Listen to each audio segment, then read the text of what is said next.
of my fun memories over the years was many, many years ago when Paul Klipsch was still alive.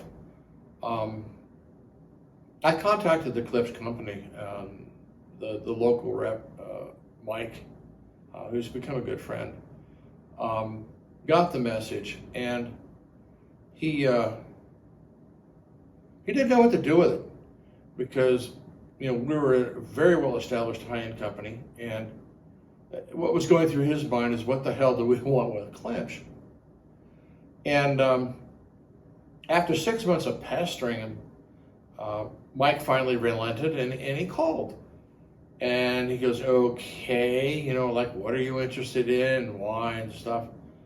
And I said, Mike, let me ask you to do this. I said, I want you to send to me your worst sounding pair of speakers, which baffled him to no end. He was expecting us to order something much larger. And the worst sounding pair of speakers, in his opinion at that time, was known as the KG4.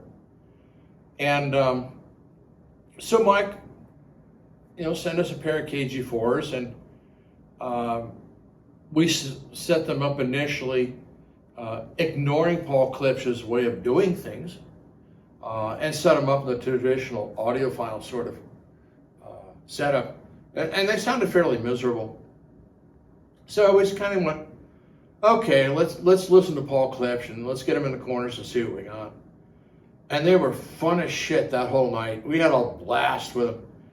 And then we decided to do something that Klipsch didn't do at that time at all. We decided to put spikes on the speakers. And that really brought them to life. It was just absolutely delightful.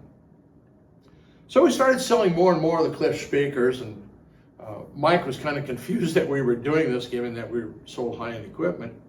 But Klipsch had an ability to play at a volume that some of our customers wanted, and that if we used the traditional B&W or any of the other speakers we had in the house, it would simply result in the destruction of the product, and nobody's happy about that.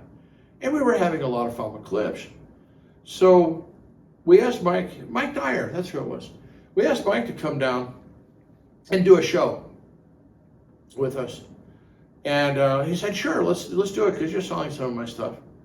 So when Mike arrived, much to his dismay, we had our best room set up with our best Lin turntable at the time, and the best name electronics that we had, which was quite substantial, hooked up to a pair of KG4s. And he was to do a show about Klipsch using his worst sounding speaker. And when we showed him what the KG4s were capable of, he was absolutely stunned with how good they sounded. And he had a great day. It was a whole Saturday we did it with the KG4s. And at the end of the show, he came over and he goes, how did you do this? I didn't understand. These sound spectacular. And I showed him how it's important to get the sound right from the beginning, get it through the amplification. The speakers will do the rest. And he admitted that I was getting a much better sound out of the KG4s than any of his dealers were with the K-horns, which ultimately we had here, and were a lot of fun in their own right. So when we talk about looking for things, they can show up in the most interesting places with some really fun stories. And I still have a fondness in my heart for the vintage, what's called vintage or heritage Klipsch speakers. Although they're not built the same way, they're not using the same driver assemblies as was done back then. So I can't speak as to what they sound like today, but great music and great performance can come from almost anywhere. And sometimes some of the companies with seemingly a poor reputation are really the diamond in the rough. They're really magical if you give them the chance.